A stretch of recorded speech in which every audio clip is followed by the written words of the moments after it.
नमस्ते दोस्तों, इस कहानी को अच्छे से समझने के लिए पिछला भाग ज़रूर देखें। चलिए कहानी शुरू करते हैं। कुछ दिन बाद सब लोग रायचंद मेंशन में वापस आ गए थे और अंश और तनु अपने हनीमून के लिए गए हुए थे। सुबह सुबह अर्चित सावित्री के कमरे के बाहर से गुजर रहा था। उसे कमरे के अंदर से सावित्री और निहारिका की बात करने की आवाज़ आ रही थी। जहाँ निहारिका अर्चित और शिवान्य के बारे में बात कर रही थी, अर्चित वहीं दरवाजे के पास रुक गया।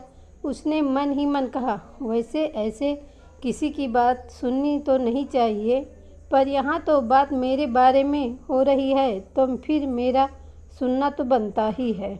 ये सोचकर वो वहीं उनकी बातें सुनने लगा। कमरे के अंदर निहारिका ने सावित्री से कहा, माँ, मैंने आपसे कह दिया ना कि मैं अर्चित और शिवान्य की शादी नहीं करवाना चाहती।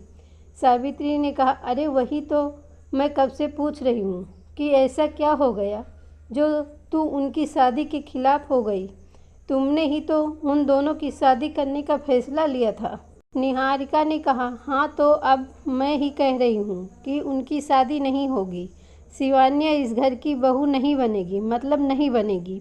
सावित्री ने कहा, पर क्यों? अरे अर्चित उसे पसंद करता है, बाकी सब उसे पसंद करते हैं, तो तुझे प्रॉब्लम क्या है शादी से? निहारिका ने कहा, क्योंकि वो घर की बहू बनने के लायक नहीं है। सावित्री ने कहा, अच्छा, और ये कैसे कह सकती हो तुम? निहारिका ने कहा, अरे माँ, अंश की शादी में आपने नहीं देखा क्या? हाँ, वो अर्चित की बीवी नहीं है, पर ये बात तो सिर्फ हमें पता है, पर बाकी सबको तो पता है कि वो अर्चित की बीवी है, और उस हिसाब से अंश की शादी में उसे यहाँ होना चाहिए था, पर वो तो चली गई तनु के घर। सावित्री ने कहा, अरे तो क्या हो गया? अगर वो तनु के घर चली गई, आखिर तनु उसकी बचपन की दोस्त है, और फिर अगर वो नहीं जाती तो तनु को भी बुरा लगता ना। निहारिका ने कहा, हाँ माना कि तनु उसकी दोस्त है, पर उसे भी तो ये सोचना चाहिए था ना कि वो इस घर की नाम की ही सही, पर बहू तो है। अगर शादी में घर की बहू ही नहीं रहेगी तो कैसे लगेगा? पता है, सब लोग मुझसे पूछ रहे थे कि तुम्हारी बहू कहाँ है। सावित्री ने कहा, तुम कब से इन सब बातों पर ध्यान देने लगी, और सबको थोड़ी पता है कि तनु शिवान्य की दोस्त है। तुम भी क्या लोगों की बातों में आ जाती हो? निहारिका ने कहा, ओ जो भी हो, पर शिवान्य को यहाँ होना चाहिए था। उससे अच्छी तो रिधिमा है। अर्चित ने उसके साथ इतना गलत किया, फिर भी वो यहाँ पर आई और सब कुछ अच्छे से संभाल लिया। कुछ लोगों को तो लगा कि रिधिमा ही अर्चित की बीवी है। मुझे तो लगता है ज़रूर शिवान्य ने ही अर्चित को रिधिमा के खिलाफ भड़काया होगा, वरना रातों रात अर्चित क्यों रिधिमा को छोड़कर ये सब करता। पहले तो अर्चित को समझ नहीं आया कि निहारिका शिवान्य के बारे में ऐसा क्यों कह रही थी, पर फिर जब उसने रिधिमा का नाम सुना तो उसे सब समझ आ गया। फिर वो वहाँ से चला गया। वहीं निहारिका की बात सुनकर सावित्री ने कहा, निहारिका, तुम कुछ ज़्यादा ही सोच रही हो। इतना मत सोचो। शिवान्य एक अच्छी लड़की है, और क्या हो गया जो वो यहाँ के बदले वहाँ चली गई? तुम इस बात को कुछ ज़्यादा ही बढ़ा रही हो।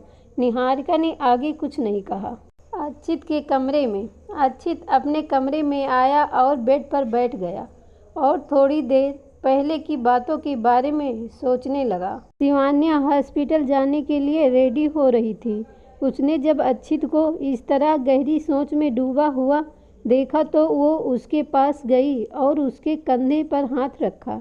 अर्चित अपने ख्यालों से बाहर आया और उसने शिवान्य की तरफ देखा। शिवान्य ने उससे पूछा, क्या हुआ, सब ठीक है ना?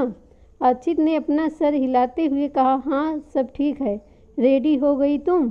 शिवान्य ने कहा, हाँ। अर्चित ने कहा, चलो आज मैं तुम्हें हॉस्पिटल ड्रॉप करने आता हूँ।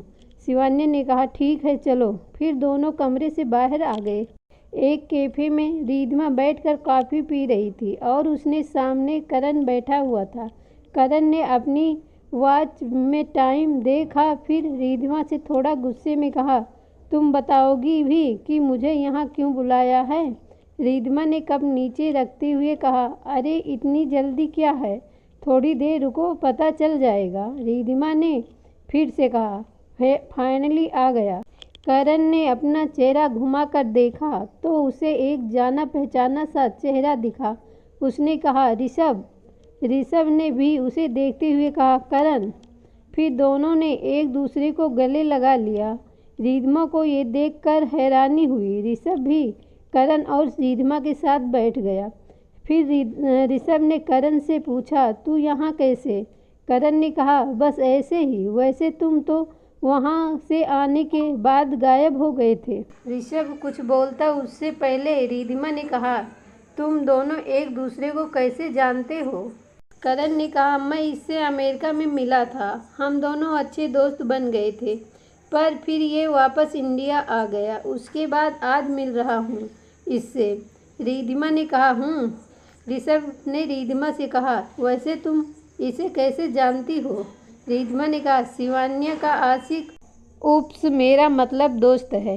करण ने उसे घूर कर देखा। करण ने फिर रिद्धिमा से कहा, ये तो है वो जिसकी वजह से तुमने अक्षित रायचंद को छोड़ दिया। रिद्धिमा ने कहा, फर्स्ट ऑफ ऑल मैंने उसे नहीं छोड़ा था, उसने खुद मुझे छोड़कर शिवान्या से शादी की थी। करण ने कहा, हाँ पता है, उसने तुम दोनों को एक साथ देख लिया था। क्यों? वैसे तुम्हें थोड़ा तो ध्यान रखना चाहिए था। ऋषभ ने कहा, लगता है काफ़ी कुछ जानते हो। करण ने कहा, हाँ, शिवान्या ने उसे तो सब बता दिया था, बस रिद्धिमा के बॉयफ्रेंड का नाम नहीं बताया। रिद्धिमा ने कहा, और हम इसी के बारे में बात करने वाले हैं जिसमें तुम्हारा भी फायदा हो सकता है। करण ने कहा, और वो कैसे? रिद्धिमा ने कहा, मुझे पता है कि तुम्हें शिवान्या चाहिए और मुझे अक्षित से बदला, तो अगर हम साथ में मिल जाएं तो तुम्हें शिवान्या मिल जाएगी और मैं अपना बदला पूरा कर सकती हूँ। करण सोच में पड़ गया। रिद्धिमा और ऋषभ ने एक दूसरे की तरफ देखा। करण ने फिर कहा, मुझे तुम दोनों की मदद की कोई ज़रूरत नहीं है, मैं अकेले ही हैंडल कर लूँगा। इतना कहकर वो खड़ा हो गया और वहाँ से जाने लगा। रिद्धिमा ने कहा, एक बार और सोच लो करण, हम बार बार तुम्हें ऑफर नहीं करेंगे। करण ने कहा, मुझे ज़रूरत भी नहीं है। इतना कहकर वो वहाँ से चला गया। उसके जाने के बाद ऋषभ ने रिद्धिमा से कहा, अब क्या करेंगे, ये तो चला गया। रिद्धिमा जाता है जाए, हम के बिना भी उन लोगों को बर्बाद कर सकते हैं, तुम ज़्यादा परेशान मत हो। ऋषभ ने अपना सर हिला दिया। City hospital. अक्षित ने हॉस्पिटल के बाहर कार पार्क की। शिवान्या ने कहा, थैंक यू मिस्टर रायचंद। अक्षित ने एक स्माइल के साथ कहा, most welcome miss Ahuja. Shivanya ने कहा, वैसे आज तुम ऑफिस नहीं जा रहे हो? अक्षित ने अपना सर ना में हिला दिया। शिवान्या ने पूछा, क्यों? अक्षित ने कहा, क्योंकि मुझे कुछ और काम है। शिवान्या ने अपना सर हिला दिया और वो अक्षित को बाय बोलकर हॉस्पिटल के अंदर चली गई। उसके जाने के बाद अक्षित ने अपनी कार स्टार्ट की और वहाँ से निकल गया। कुछ देर बाद अक्षित की कार एक घर के बाहर रुकी। अक्षित कार से उतरा। वो उसे घर को देखता हुआ बोला, उसने मुझे यहाँ पर क्यों बुलाया होगा? तो दोस्तों, आज का भाग यही ख़त्म होता है। अगला भाग सुनने के लिए हमारे चैनल को सब्सक्राइब करें और कमेंट में ज़रूर बताएं कहानी कैसी लगी। धन्यवाद।